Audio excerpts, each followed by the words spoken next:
Greetings, YouTube. Today I'm going to talk about the CRKT McGinnis Tuition, model number 1160.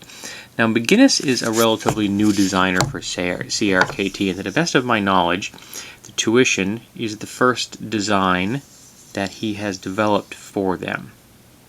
So, first things you should notice, micarta handles.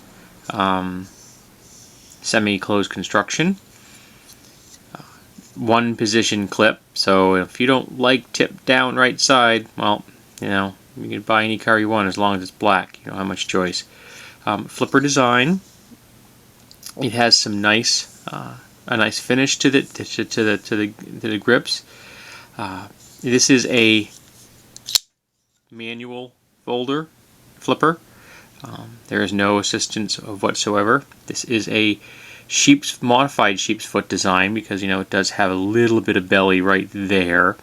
It has a nice little bit of curvature here, and it's got a nice swedge there.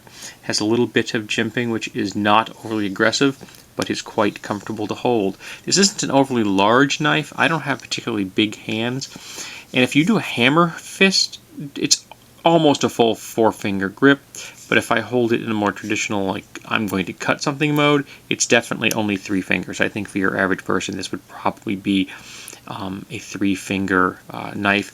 I don't have particularly long hands or long fingers or big fingers, but they're thick. It makes finding gloves somewhat problematic. Overall, it's quite comfortable. It feels quite good in the hands. Now the negative.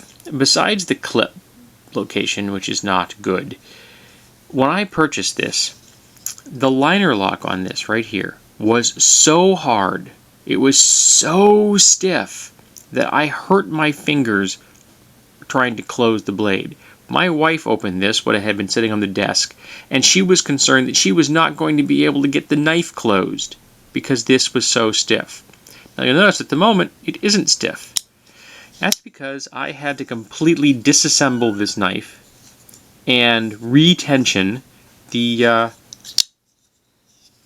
frame lock, the liner lock. Now because of that, there's an ever so subtle bit of play now, both side to side and up and down. That play didn't exist when the liner lock was at its original tension level, but at its original tension level, you could not close the knife comfortably.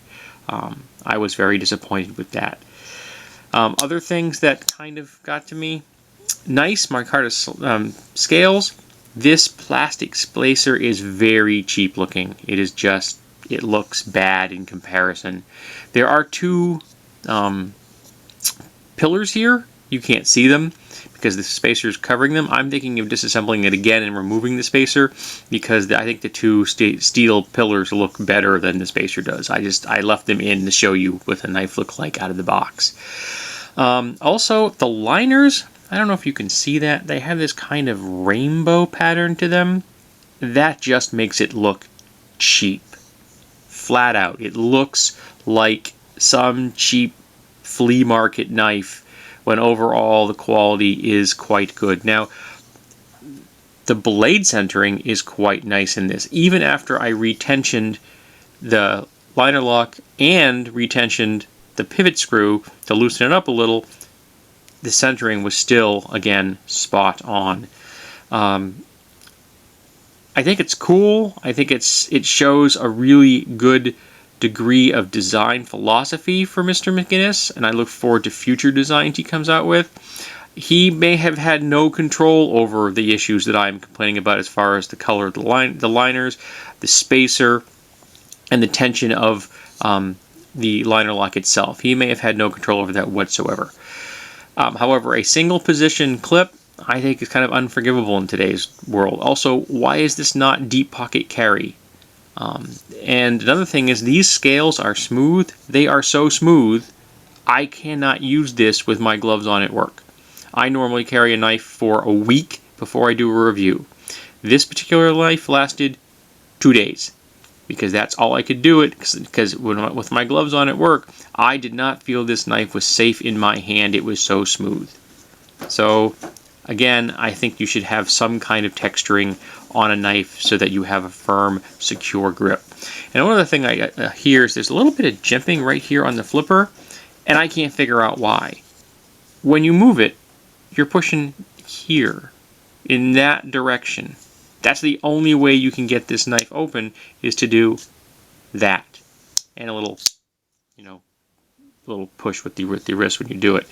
So that bit of jimping right here is absolutely meaningless. It was a bit of extra machining that I think was completely unnecessary, and I think it detracts from the overall line.